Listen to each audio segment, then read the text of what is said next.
there's like little butterflies. I used to go live all the time, so it's good to have though, I feel. Okay, start streaming.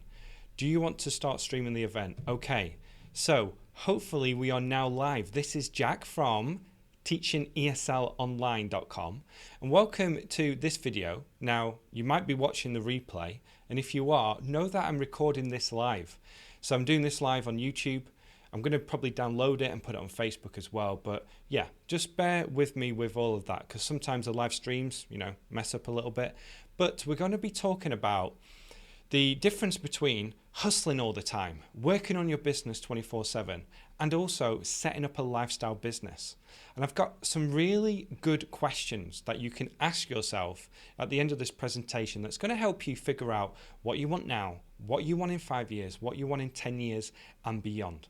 And we're talking about creating your own teaching business or any kind of online business. So if you're an entrepreneur, you want to become one, you want to become an online teacher and do this independently, then you're in the right place. Now, if you don't know who I am, my name is Jack. I've been teaching English online for 7 years now, nearly, or 6 years now, nearly, independently, and helping other teachers do the same. So I help English teachers, teachers of foreign languages, any subject that you want to teach, I can help you move online and help you with the marketing side of things. So here's a presentation, and this is a key question that we're going to talk about today. This is the key thing that we're going to work out. What do you want your teaching business to look like? What do you want your teaching business to look like? Sorry about that, I've just lost a few slides. And I'll give you the introduction first. It's Friday the 21st of October. You can see that in the bottom right hand corner. It's my wife's birthday, and that is actually key to what we're talking about today. The title is Designing Your Own Teaching Business, Hustle versus Lifestyle. So I'm going to talk about how I've dealt with all of this. How I've dealt with building a teaching business, doing it on my own, and having the freedom to spend how much time I want to on my business. Because this is a good thing, but it also creates that dilemma. And I'm really excited about sharing this. I've not shared it before. And it's something I've been, obviously working on over the years. I've been working on this issue of how much time you should spend on your teaching business over the last 6 years. And lots of things come into play here. And because you are an independent teacher, you have that flexible schedule. And this flexible schedule can easily get eaten up because people know you're on a flexible schedule. But let's get into it. Okay, so the key question again, what do you want your teaching business to look like? So the idea here is that you can design your own teaching business according to your goals and what you want to get out of it, what you want to get out of this teaching business. So look at the photo on your screen now. And if you're here live, come say hello in the little chat box. I see a lot of people are watching live. There's a little chat box on the YouTube page. If you're watching live, come say hi. Introduce yourself. I'd like to know who's watching. But again, this is a key question. What do you want your teaching business to look like? This is the picture that really sums up my first 2 years, maybe 3 years, working on my own online business. Now, this is a photo of downtown Asheville. It's the courthouse, I think, if I remember correctly, of downtown Asheville. And it's a beautiful building. I took this photo, and I remember when I took it. It was an afternoon. I just got a new camera, and I went out for the afternoon to take photos. I had just taught in the morning for about 3-4 hours, and I had the rest of the day. Now, the rest of the day could have been spent on doing things like working on Facebook, growing my audience, doing all these different things. But what I did instead was I went downtown, I took some photos, and I spent my time doing that. And this is really key to what I want to get across in terms of the lifestyle type of business. Because in the first 2 years, I wasn't that concerned with growing the business. Instead, I was happy working the hours I was working, getting paid what I was getting paid, and then enjoying my spare time, taking photographs, spending time with my wife, watching football, playing football, exercising, reading books, just doing those types of things, taking my dogs for a walk. I'm just going to say hi to people watching live. We've got Alexander, very good to see you. Sherry, Outer, King's Daughter. It's got some royalty here. Nikki Lubin, hello Nikki. Nikki has a YouTube channel. She interviewed me recently. Good to have you. And Juan, who I recognize your name. We've spoken a few times by email, I think, because you're from Colombia. Sorry about that. My microphone's here. I keep bashing it. But anyway, the first 2 years was all about me being content 20 hours a week, 25 hours a week maybe, teaching one-to-one lessons. I did a little bit of admin, a little bit of marketing, and sometimes, I spent a day where I spent 12 hours working on my business. But for the majority of this time, I was probably working about 30 hours per week with the teaching, with the marketing, etc. And I had a lot of free time to do more. So that was my mentality to begin with. But if you look at your screen now, I'm going to share this, but I'm a bit nervous about sharing it. You'll see this is my business income since 2012. So look at 2012, 2013, and you'll notice that these are very similar. But things start really increasing in 2014, 2015. And not 2106, not 90 years from now, let's just say 2016. But you can see here how it's really progressed from 2014, okay? Now, the key thing here is that I made a decision in late 2013 or mid-2013 to grow, to do other things, to increase the prices of my lessons. So that's what I did. And that was a huge mentality shift where instead of just thinking, oh, this is great, I have all this spare time, I put my time into the business and focused on growing it. So 2 things to get out of this. Firstly, we can hustle or we can have the lifestyle. And you have that decision as an online business owner. You have that decision of how you spend your time.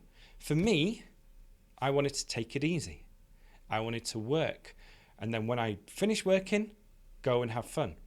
For the last few years, it's been about hustling, been about maximizing, scaling, working as hard as I can on this business now. And that's what we're going to look at, those differences here. So the first word, it's a big word at the moment that I'm sure you've heard people talking about. Hustle. Okay? To hustle. To hustle.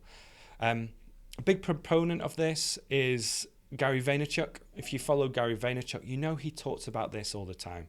And this is how I interpret this. Firstly, there's a quote. I don't know who this is from, but it goes like this. You're willing to work 80 hours per week to avoid working 40. And that's like a definition of an entrepreneur. You're willing to work crazy hours on your own thing so you avoid working 40 for someone else. So that's the idea here. You're willing to do this. You're willing to hustle. And you can see here is you're putting in the work now and you're working as hard as you can. So instead of spending your time doing other things, you see everything as time that you can spend on your business. The hour before bed. If you wake up early, you wake up and say, okay, I'm going to work on my business. Lunch breaks, if you're doing a full-time thing, but you want to do this as a side gig. So that's the idea with this. You're putting in the work now so you can work as hard as you can. And the idea as well that I see it is that you're investing your time now for the future. So you're working those hours now and you're hustling so that you can build something big enough that runs on its own for the future. So that's the idea with hustle. And that's the mentality I've had over the last 2-3 years where, I set my alarm for 5 a.m. before my son was born. And I would wake up and work on my business as early as possible. I'd stay up until 3 a.m. coding or redesigning a website where it just kind of takes over. It takes over things. And even when you're out and about, you're thinking about it. It takes over. It's you. It's part of you. And that's what can happen with having your online business. Let's look at the opposite of that. And obviously people fall in between. And I want to call this the lifestyle business, where you create a business for the lifestyle. And the idea here is that you hear people say, work smart, not hard. You don't need to work long hours. You just need to work smart. I've got a great answer to this soon. It's not about growth, but a balanced life. So you put a balanced life ahead of growth. Okay? So instead of thinking, I need to work all hours now so I can build and grow, you say, I'm going to have a balanced life. I'm doing this because I want to spend time with my family. I want to exercise. I want to read. I want to go out to nature. I want to take holidays. And there's also this idea, which comes from Tim Ferriss, the 4-hour work week, outsourcing.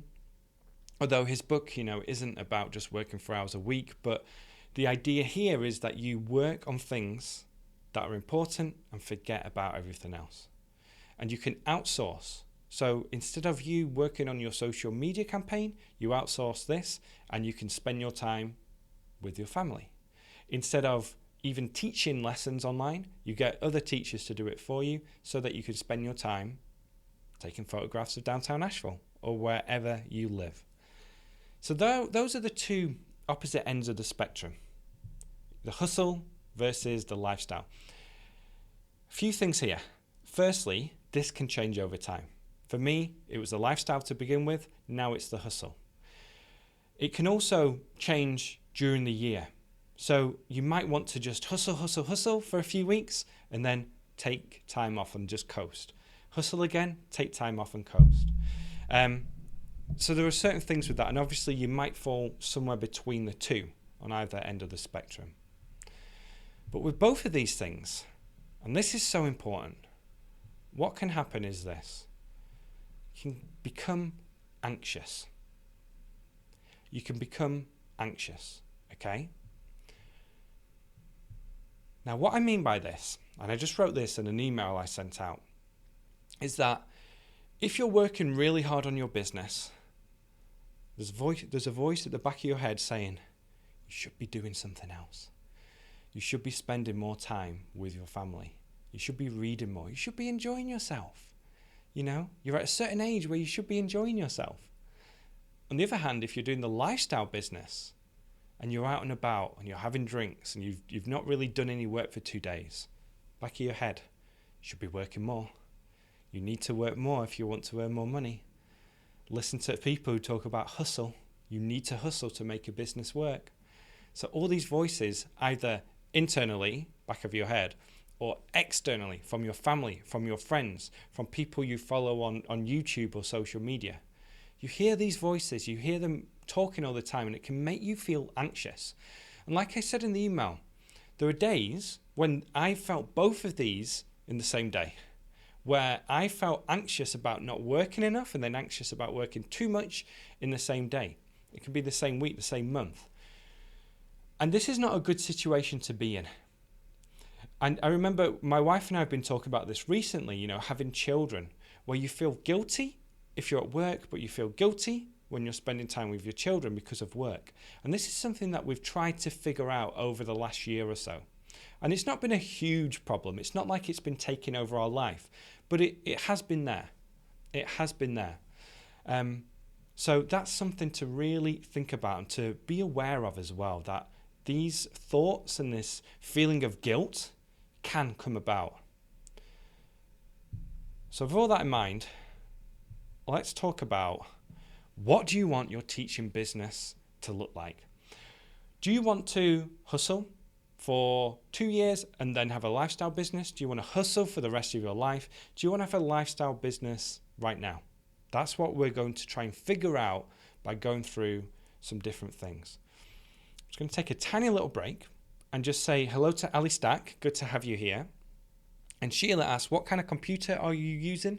The video quality is nice. So I'm using quite a complicated setup where I'm using my professional camera up here, an audio mic here, and it's all connected to YouTube. I've made some videos on this, and I'll leave something in the description, or just send me a message if you want to learn more about that. But let's go back to, what do you want your teaching business to look like? And first, I want to tackle this from the point of view where a lot of people are. And it's people, if you look at your screen now, who want to speed up the process. So if you're in a situation where you're saying, I don't have enough students, I want to speed this whole thing up, I don't have enough email subscribers, I don't have enough YouTube subscribers, I'm not getting enough traction on Facebook, then I'm going to talk about what you should focus on, what I recommend you focus on in the whole context of hustle versus lifestyle business. And this is one point I want to get across. You can work harder and smarter. It's not just about, oh, I'm going to work so smart on this, therefore I don't need to work hard. In a lot of situations, when starting out, especially, you need to do both. You need to work smart. You need to know what you have to do to grow your teaching business, but you also need to work hard as well. And I want to give an example of this to really, get across what this means. Because a smart way of filling up your schedule is to contact ex-students and to make new contacts online. To make contacts with and friends with English learners on Facebook, on YouTube, on LinkedIn, on Google+, in real life. And sending them through a system so that you place them in a trial lesson, and then you can say, hey, I also offer paid lessons as well. And therefore, do you want to sign up? I mean, that's a very, very overview of this, very basic overview of this. But this is a smart thing to do because you're connecting with people who you already know or people that you're building up a relationship with. So they trust you, they like you, and then you can put them into your system. So contacting ex-students and making new contacts. That's a smart thing to do. But in terms of working hard, instead of contacting 5, you contact 50. You're taking massive action, you're working hard, you're on your lunch break, making contacts with people on LinkedIn, connecting with people on Facebook, sending out emails, following up with people. You're working hard. So instead of just contacting 5 and saying, one person got a trial lesson, but they didn't go on to take lessons. You contact 50, you get 5 or 6 trial lessons, and then you get 2 or 3 new students. They're just very vague numbers, but you get the idea. You're working smart, you're doing the things that work, and you're working hard. And this is specifically for anyone who is complaining about their numbers right now. If you are complaining about your teaching business and it's not where you want it to be, then you need to work smarter and harder. If you are content with where everything is right now, and you want to keep it the same, then this might not apply to you. But this is specific to those who are starting out, especially without that initial momentum, and they want to move things along more quickly. Speaking of momentum, I want to talk about that briefly because momentum is key. When you are, I'm going to show my picture again. When you are starting out, it's so important to get that early momentum. I made a video recently where I talked about at the start, it's like pushing a boulder up the hill. You don't have any momentum. If you release a new YouTube video, 5 people see it. So you don't have that momentum where people are going to share it, new people are going to come, they're going to join your email list, they're going to join your trial lesson, etc. At the start, it's about you putting in the work and pushing that boulder up the hill to get that momentum after a while. Because I'm just going to talk about where I am, and I mentioned this in a different video. When I release a new YouTube video for my Tofluency brand, around 1,000 people will watch it without me promoting it. Just from suggested videos, subscribers, notifications, because I've built up a relatively large subscriber base of 15,000 learners. I also have an email list of think it's about 17,000 English learners, where I send out an email and say, hey, here's my new video. So when I release a new video, I get a lot of traction because I have those numbers, I have that audience. But when I first released a new video, I had to really push that boulder up, publish it, share it in different Facebook groups, get in contact with people individually to ask them to share it as well. So you can see that difference here. And when it comes to bringing in students into your lessons, then it's important to really, really focus on this. So momentum is key. Now, I want to talk about me again. I don't know why I chose that picture. I just don't know why. But it was one of the latest pictures of me drinking coffee. So this is back to me. And instead of showing you that photo, I'll just show you the video of myself. I have had to think about this again because we had a daughter born last week. That's not the right way to say it. Our daughter was born last week, so she's about 10 or 11 days old.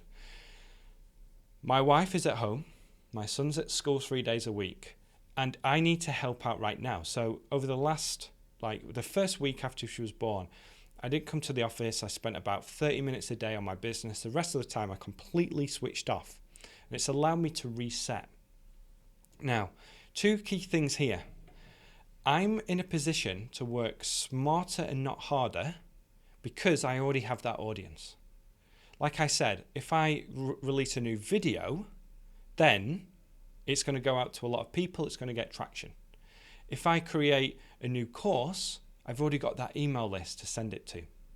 That's not to say that I shouldn't be working harder, or if I was working harder, then things will be moving along more quickly. But it's given me the ability to do that. It's given me the ability to take that week off. Everything was just ticking along in the background nicely. New sales were coming in. My audience was growing. My email list grew by about 1,200 people in the week that I was off work, which is just, incredible. It's grown at a really fast rate now. But know that if I just rely on that for the rest of the next 2-3 years, then things will start to, scale back. But I've had to think about this. What do I want my teaching business to look like over the next 3 months? Because we've got a new daughter, we've got my son, there are holidays coming up, we've got a lot of admin that we have to deal with right now. I won't bore you with what it is, but a lot of admin that we have to deal with. And I'm trying to look at how I'm going to juggle all of this. And with that in mind, I want to just finish on things to consider. Things to consider when you're trying to address this issue of how much time you should spend on your business. The first thing, and it's vital, what do you want out of this? Think about your goals. Think about your goals in terms of, when do I want a full schedule of English learners who I'm teaching independently? Is that in the next 3 months? Is that in the next 3 years? If it's in 3 years, then you can work smart, build things up in the background, and just take that pressure off. If it's in the next 3 months, then you're going to have to work very hard and you're going to have to work smart to make this work. So it's all about your goals. All about your goals here. And a question to ask yourself is this. You can see it on your screen now. Are you willing to put in extra work now?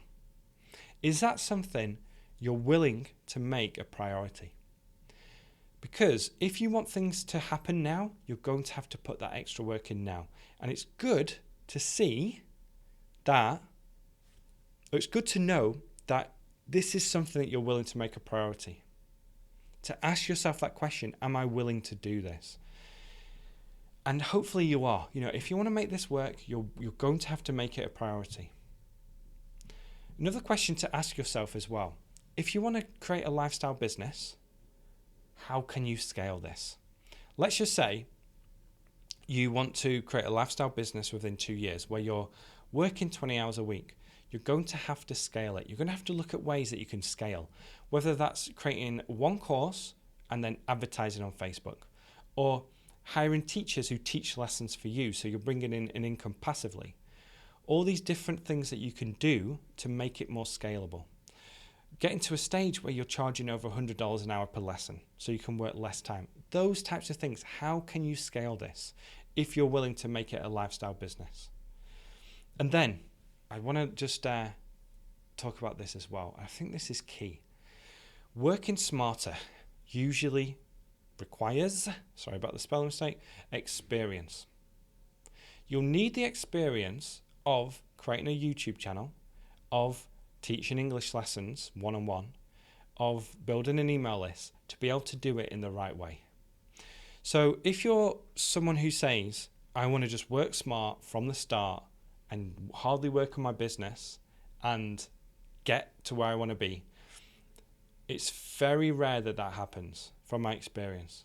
Because to get to the place where you're working smart requires that experience. It requires you going through that process. It requires you knowing what you need to do to work smart. And then finally, be sure of what's best for you. So, be confident in your decision. If you want to build things up slowly over the next 2-3 years, then be confident, be sure that that's what you want. And then that allows you to take off that stress, to quieten down the voices who are telling you to work hard now, work every hour of the day. That is something that you need to be confident about to ensure that you don't have that stress. On the other hand, if you're someone who wants it now and you're so motivated about doing this, that you want to create it quickly, that you want to work hard at this, then be confident about that. You know, if your friends are saying, come out with us, this evening, but you've got a deadline, say, sorry, I can't do that because of this. Stick up for what you want to achieve. And then that's when you'll reach a stage where you can have a business that you're proud of, especially if you want to do it quickly over the short term. Fraser, good to have you here, Fraser. Fraser just says, wanting to move over from teaching to have other teachers working for me and selling online courses, need passive income. This plays into it as well, because this is something that I wanted in 2013. And that's when my teaching business started to grow, when I could scale different things, when I was finding that, yes, I was charging $60 an hour for certain students, but I wanted to be able to scale it even further than that. So what you can do is build up a side business for your online courses while doing your own thing, while teaching those lessons. And again, it's about thinking, do I want to achieve this now in the next 3 months? Are these my goals? And therefore, working hard now, working extra hard to put that time in so that you can keep the income you have while building for the future. And that's something that I did in 2013. Where I created all these ideas and I started to sell different products. 2014 was when it all came to fruition. So that's something to think about as well. Now I want to give a shout out to the Teach English online course. This is my course for English or any foreign language, any subject teachers. And a few people here live are inside the course. This goes through what you need to do to build a teaching business, and it's going to help you get things right from the start. There are over 100 videos in there, worksheets, you get support from me, there's a forum, people love it. And if you really want to make this your thing, then I suggest you go to teachenglishonlinecourse.com or teoc.co. You can see it on your screen, and I'll leave a link in the description as well. Okay, everybody, thank you for those who came live. It's great to see a lot of people in the chat. Gustavo, I didn't say hi to you. And Fraser obviously has come in as well. And Holly, good to have you here. And if you have any questions, then please leave them in the comment section below. Get in touch with me any way that you want to, through Twitter, through email. And go back through this presentation again if you're a little bit unclear about what you want to do moving forward. But it's important to think about your goals, think about when you want to achieve this, and then have that long-term plan of what you want it to look like.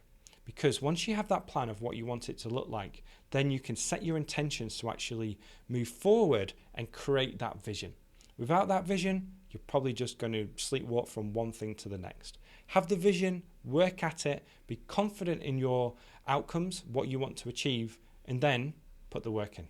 Okay, everybody. Thanks for being here. Speak to you soon.